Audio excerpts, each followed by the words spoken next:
تبارك الذي نزل الفرقان على عبده ليكون للعالمين نذيرا.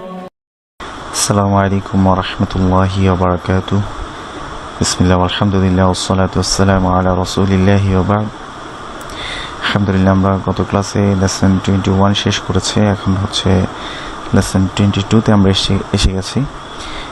আজকে আমরা গোলতা, এটাকে বলে গোলতা, অর্থাৎ গোল একটা জিনিসের উপরে দুটো নুক্তা থাকলে এটা হবে ত্যা। ত্যায়ের মাখরাজ থেকে হয় আমরা বলেছিলাম, তা হচ্ছে আপনার জিহ্বার আগা উপরের দাঁতের গোড়ার সাথে লেগে উচ্চারণ হবে ত্যা। ঠিক তার সাথে যখন ফাতহা হবে ত্যা ত্যা। তা যখন শেষে আসে তখন এরকম গোল মাথার উপরে দুটো নুক্তা থাকে, সেটাও ত্যা। আমরা এর উদাহরণগুলো দেখি। যেমন এক দাগের নিচে এক নুক্তা, এটা হচ্ছে ব্যা, ব্যয়ের উপরে আ যোগ করা ব্যা, এটা হচ্ছে লাম। আমরা বলেছিলাম এভাবে যখন লেগে যাবে বামের হারফের সাথে, এটা হচ্ছে লাম। তাহলে ব্যা গিয়ে ব্যা সাউন্ডটা গিয়ে লামকে ধরেছে বেল, এটা হচ্ছে দ্যাল, দ্যালের উপরে আ যোগ করা দ্যা, বেল দ্যা, এটা ত্যা। বড় তা বা খোলা তা যেটাকে বলি আমরা, যে এরকম একটা নৌকার মতো, সেখানে হচ্ছে দুটা নোক্তা থাকলে সেটা তা, এটারও একই সাউন্ড তা। তার উপরে দম্মা তুন, বেল দেতুন, বেল দেতুন। এরপরে এটা দেখি, হামজার উপরে দম্মা দিয়ে উ সাইন দেওয়া উ, এখানে মিমের উপরে তাসদীদ, তাহলে উটা গিয়ে মিমকে আগে এসে ধরবে, এবং মিম তাসদীদ আমরা বলেছিলাম গুন্না হবে, অর্থাৎ নেজাল সাউন্ডে নাকে আওয়াজ করে হবে মিমের উপর ফাতহা মা, উম্মা। তার উপরে দম্মাতান তুন, উম্মাতুন। এক দাগের নিচে এক নুক্তা হলে এটা ব্যা, ব্যয়ের নিচে কাসরা দেয়া বি, ব্যয়ের উপরে ফাতহা দেয়া ব্যা, বি ব্যা। বাটে গিয়ে এই যে অ্যাসের মতো হয়, গত পর্বে আমরা শিখেছিলাম যে এটা হচ্ছে কাফ। বা সাউন্ডটা গিয়ে কাফকে ধরবে, যেহেতু কাফের উপর তাসদীদ আছে, মানে একটা লুকায়িত সাকিন আছে, ব্যাক, বি ব্যাক। কায়ের উপরে ফাতহা, কাফের উপরে ফাতহা ক্যা, বি ব্যাক ক্যা। এটা হচ্ছে ত্যা, তার উপরে আ যোগ করে ত্যা, বি ব্যাক ক্যা ত্যা, বি ব্যাক ক্যা ত্যা। এরপর এটা দেখি এরকম ডাব্লিউর মতো, এটা হচ্ছে সিন। সিনের মাখরাজ কোথায় বলেছিলাম? আপনার জিহ্বার আগা নিচের দাঁতের গোড়ার সাথে বা মাঝখানের সাথে লেগে একটা তীক্ষ্ণ বাতাস সহ সিনের সাথে যখন আযুক্ত হবে তখন হবে সা। এক দাগের উপর এক নুক্তা, এটা হচ্ছে নুন, নুনের সাথে আযুক্ত করা না, সানা। তার সাথে ইন যোগ করা তিন, সানাতিন, সানাতিন। এরপর দেখি সিনের সাথে উযোগ করা সু, এটা কি নুন তাসদীদ। নুন তাসদীদ বলেছিলাম যে গুন্না হবে, তাহলে সুটা গিয়ে নুনকে এসে ধরবে, এবং গুন্নাটা কেমন হবে আমরা বলেছিলাম একটা আঙ্গুল ভাঁজ করতে যতক্ষণ সময় লাগে। সুন, নুনের উপরে আ যোগ করা না, সুন্না। তার উপরে উন যোগ করা তুন, সুন্নাতুন, সুন্নাতুন। এরপর আমরা দেখি যে সিনের উপরে উযোগ করে সু, নুনের উপরে সাকিন সুন, বায়ের উপরে উযোগ করে বু, সুনবু। এখানে আমরা একটা ছোট্ট রুলস জেনে নিতে পারি, যদি মনে থাকে যে নুন সাকিনের পরে, অবশ্য কোরআনে এখানে ছোট করে একটা মিম দিয়ে দেবে, নুন সাকিনের পরে যদি বা শব্দটা আসে, নুন সাকিন তারপরে যদি বা শব্দটা আসে, নুন সাকিনটাকে আমরা মিম দিয়ে পড়ব। অর্থাৎ এখানে যদি মিমে সাকিন হতো তাহলে আমরা বলতাম সুম, সুম। ঠিক নুন সাকিনের পরে যদি বা আসে, এই নুন সাকিনটাকে আমরা মিম দিয়ে পরিবর্তন করে পড়ব। কোরআনে দেখবেন যে এখানে ছোট্ট করে একটা মিম দেয়া থাকে। আমরা ইনশাল্লাহ এটা বিস্তারিত সামনে জানবো। এখন এটা পড়ি নর্মালি, সুন বু, এটা লামের উপর আজ করে লা তিন, সুনবুলাতিন। এটা অ্যাকচুয়ালি হবে সুমবুলাতিন। আচ্ছা, এটা আমরা যখন আসবে তখন শিখতে পারবো ইনশাল্লাহ। এখন এর পরের উদাহরণে চলে যাই। এটা মু সা, সাটা গিয়ে নুনকে ধরেছে সেন, মুসেন। নুন তাসদীদ গুন্না হবে, কি হবে? মুসেন, নুনের উপর আ যোগ করা না, মুসান্না। দা তুন, মুসান্নাদাতুন, মুসান্নাদাতুন। পরে এটা দেখি সা, সাটা গিয়ে কাফকে ধরেছে সেক, র, সেক র। তার উপর উযোগ করে তু, সেক রতু, সেক রতু। পরে এটা দেখি মাস, মা সাউন্ডটা গিয়ে সিনকে ধরেছে মাস কু, কিন্তু তার বামে ওয়াও সাকিন থাকার কারণে এটা এক আলিফ মাদ হবে মাসকু, মাসকু না। এক দাগের উপর এক নুক্তা থাকলে নুন, নুনের উপর আযোগ করা না, তার নিচে ইন যোগ করা তিন, মাসকুনাতিন, মাসকুনাতিন। ওইটা দেখি মাটা গিয়ে কাফকে ধরে ফেলেছে, যেহেতু কাফের উপরে হচ্ছে তাসদিদ দিয়া মাক্কা, মাক্কা তা, মাক্কা তা, মাক্কা তা। এখন থেকে একটু বানান কম করে আমরা জাস্ট ডিরেক্ট পড়ার চেষ্টা করব।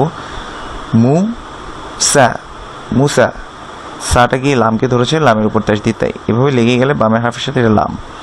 মুসাল্লা, মুসাল্লা মা তুন, মুসাল্লামাতুন, মুসাল্লামাতুন। নাম এরপরের পৃষ্ঠে চলে যাই। আজকে আর একটা হারফের সাথে আমরা লেসন 3তে যদি দেখি,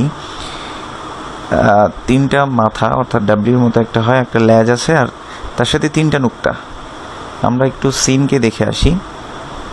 সিন যখন ছিল ওইভাবে তখন কিন্তু তিনটা মাথা ঠিকই ছিল, কিন্তু তার সাথে কোনো নুক্তা ছিল না, কোনো নুক্তা ছিল না। কিন্তু আজকে আমরা যেটা দেখব সেটা হচ্ছে তিনটা মাথা আছে কিন্তু তার সাথে তিনটা নুক্তা আছে। এটাকে আমরা বলি শিন, হারাকা ছাড়া। এই হারাকাটা ছাড়া যদি আপনি চিন্তা করেন তাহলে হচ্ছে শিন। শিনের উচ্চারণ স্থান কোথায় এটা আমরা একটু দেখে আসি। এই যে দেখেন, জিহ্বার মাঝখান সাইডটা থেকে একটু ফাঁকা অংশ থাকবে। আমরা আগে জিম সম্পর্কে জেনেছিলাম যে জিম সেটা জিহ্বার মাঝখানটা উপরে তালুর সাথে আসলে লেগে যাবে, এবং এয়ার ফ্লো যেটা থাকবে অর্থাৎ বাতাস যেটা থাকবে সেটা একেবারে বন্ধ থাকবে। যেমন জিম, জিম, এটা কখনোই এমন হবে না জিম জিম এরকম বাতাস বের হবে না, বাতাসটা অফ থাকবে। আর শিনের সময় কি হবে, এটা জিহ্বার মাঝখান থেকে উপরের তালুর দিক থেকে উচ্চারণ হবে, এটা লাগতে হবে না, এটা লাগানোটা জরুরি না, কিন্তু একটু ফাঁকা থাকবে এবং মুখ ভর্তি করে বাতাস আসবে। যেমন শিন, আমরা যে মুখ ভর্তি করে শো শো সাউন্ড করি এরকম শিন, শিন। জিমের সময় কি হয়, বাতাস বন্ধ হয়ে যায়। যেমন আমরা যদি দেখি আটা গিয়ে যদি জিমকে ধরে, জিমের উপরে নুক্তা সাকিন, জিমের উপর সাকিন হলে কিন্তু জিম সাকিন আমরা বলেছিলাম কলকলা হবে। কলকলাটা কেন হয়, যাতে বাতাসের ফ্লোটাকে বন্ধ করে দেওয়া যায়। যেমন আজে, আজে, ইজে, উজে। কিন্তু এখানে দেখি যে বাতাসের ফ্লোটা চলমান থাকবে। যেমন আটা গিয়ে যদি এই শিনকে ধরে তাহলে কি হবে আশ, আশ। ইটা গিয়ে যদি শিনকে ধরে ইস, উটা গিয়ে যদি শিনকে ধরে উস, আশ, ইস, উস। আমরা বইয়ে চলে যাই, তাহলে এটা হবে কি শা, শা, শা। তিনটা মাথা, তার উপর যদি তিনটা নুক্তা থাকে এটা হচ্ছে শিন, শিনের সাথে যোগ করলে শা। এরপর আমরা এটা দেখি যে মা, কিন্তু এর বামে খালি আলিফ থাকার কারণে মাটা এক আলিফ মাদ হবে মা। শিনের সাথে ইন যোগ করা শিন, মা শিন, মা শিন। র নিচে ই যোগ করা মানে হচ্ছে রি, কিন্তু এর বামে ইয়া সাকিন থাকার কারণে এই রিটা এক আলিফ মাদ হবে রি, রি। শিন, এই যে তিনটা দাগের উপরে তিনটা নুক্তা, এটা শিন, শিনের সাথে উন যুক্ত হয়েছে শুন, রি শুন, রি শুন। এরপর এটা দেখি শা রি ব্যা, শারি ব্যা, শারি ব্যা, কোথাও কোনো মাদ হবে না। এরপর এটা দেখি শিন, তিনটা ডাব্লিউর উপরে যদি তিনটা নুক্তা থাকে এটা হচ্ছে শিন, তাহলে শা, এটা জিম, জিমের নুক্তার নিচে যা, শা যা রুন, শা যা রুন, শা যা রুন। এরপর এখানে আসি, একটা দাগের উপর যদি দুইটা নুক্তা থাকে এটা হচ্ছে তা, তাহলে তা সাউন্ডটা গিয়ে শিনকে ধরবে তেশ, তেশ র, তেশ র। একটা দাগের নিচে একটা নুক্তা থাকে বা, বায়ের সাথে উযোগ করা বু, দের বামে ওয়াও সাকিন থাকার কারণে এটা একালিফ মাদ হবে বু।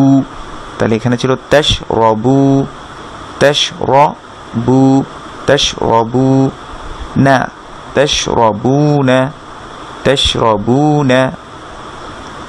নাম এরপরে আমরা এর পরে পৃষ্ঠে দেখি শা, এটা শিন, তিনটা দাগের উপর তিনটা নুক্তা, এটা শিন, শিনের সাথে যোগ করে শা। হামজার উপরে সাকিন দেয়, আমরা বলেছিলাম হামজা সাকিন যখন হবে তখন শক্তভাবে ধরে ফেলবে শা, শা। নুনের সাথে ইন যোগ করা নিন, শা নিন, শা নিন, শা নিন। এরপর এটা দেখি শা, ডালের নিচে ই যোগ করা, কিন্তু এর বামে ইয়া সাকিন। এই যে একটা দাগের নিচে যদি দুটো নুক্তা হয়, এটা হচ্ছে ইয়া সাকিন। কাসরর বামে ইয়া সাকিন হলে আমরা বলেছিলাম এখানে এক আলিফ মাদ হবে, অর্থাৎ টেনে পড়তে হবে। তো কীভাবে হবে? শেদিদুন, শেদিদুন, শেদিদুন। এরপর এখানে দেখি এই যে বামের হারফের সাথে যদি লেগে যায়, এটা লাম, এটা কিন্তু আলিফ না। তাহলে লা, এটা নুনকে গিয়ে ধরবে, লেন, লেন। নুটা গিয়ে শিনকে ধরবে, এই যে তিনটা দাগের উপর তিনটা নুক্তা, এটা শিন, কি হবে? নুশ, লেন নুশ রি, লেন নুশ রি। কাফ, এটা হচ্ছে কাফ, লামের মতো দেখতে, মাঝখানে একটা অ্যাসের মতো থাকলে এটা কাফ। কাফের উপর যখন আ যুক্ত হয় ক্যা, লেন নুশরিকা, লেন নুশরিকা। ওটা দেখি শ্যা, অ্যাসের মতো চলে, এটা কাফ, কাফের সাথে আ যোগ করে ক্যা, শ্যাখ্যা। এই যেটা রর মাথা হচ্ছে এইভাবে, যেটা লাইন আছে লাইনের থেকে নিচের দিকে নেমে গেলে এটা র। আর দালেরটা আমরা খেয়াল করি, দালেরটা কিন্তু লাইন চেয়ে উপরে উঠে যাবে, হ্যাঁ। আর রটা হচ্ছে লাইনের বরাবর নিচে নেমে যাবে, র। তাহলে এটা কি হবে? শ্যা ক্যা র, শ্যা ক্যা র। হামজার সাথে আ যোগ করা, আশ, আশ কু রু, আশ কু রু, আশ কু রু। এরপর দেখি শাহ সাউন্ডটা গিয়ে কাফকে ধরবে, কারণ কাফের উপর তাসদীদ দিয়া শেক, কাফের উপর তারপর আবার ফাতহা দিয়া ক্যা, শেক্যা, শেক্যা। পুরো আমরা যদি এটা দেখি, ম্যা শি, শি পরে আমরা দেখছি যে ইয়া সাকিন আছে, তাহলে শিটাকে এক আলিফ মাদ করতে হবে। ম্যাশি, ম্যাশি দিন, ম্যাশি দিন, ম্যাশি দিন। এরপরে দেখি এক দাগের নিচে এক নুক্তা থাকলে এটা ব্যা, ব্যয়ের সাথে আ যোগ করা ব্যা, এটা শিন, তিনটা দাগের উপর তিনটা নুক্তা, শিনের নিচে কাসর দেয়া, এর বামে ইয়া সাকিন থাকার কারণে এই শিটা এক আলিফ মাদ হবে, শি, বেশি রুন, বেশি রুন, বেশি রুন। এক দাগের নিচে দুটা নুক্তা থাকলে এটা হচ্ছে ইয়া, ইয়ার সাথে আর মানে আ সাইন দেওয়া, অর্থাৎ ইয়া হবে, ইয়া, ইয়া গিয়ে নুনকে ধরবে। এখন যে রুলসটা আপনি নোট করতে পারেন, নুন সাকিনের পরে যদি শিন আসে, আমরা যেমন আগে নুন সাকিনের পরে দাল দেখেছি যে ইকফা হয়, নুন সাকিনটাকে আমরা গোপন করে পড়ে গুন্না সহ পড়তে হয়, ঠিক একইভাবে এটাও নোট করে নিতে পারেন যে নুন সাকিনের পরে, অর্থাৎ নুন সাকিন কেন বলছি, নুনের উপর সাকিন দেওয়া সেজন্য। নুন সাকিনের পরে যদি শিন আসে, এই যে তিনটা দাগের উপর তিনটা নুক্তা, তাহলে নুন সাকিনটাকে গোপন করে গুন্না করে পড়তে হয়। কেমন?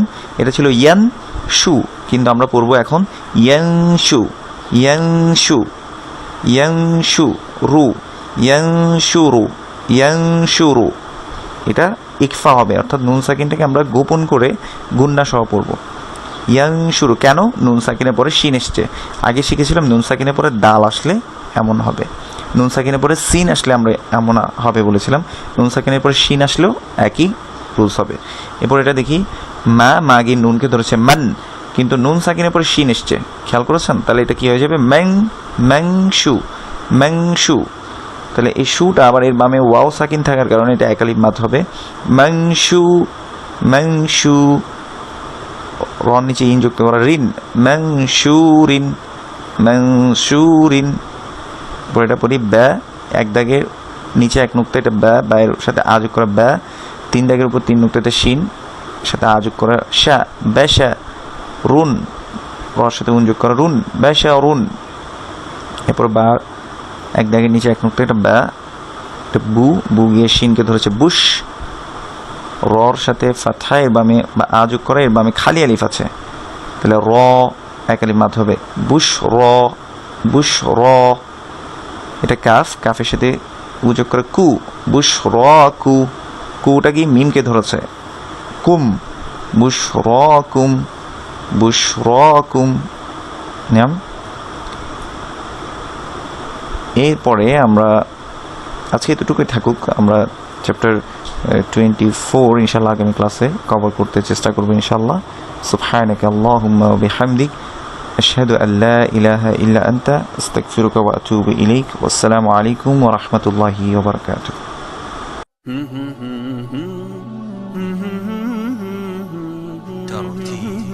ترتيل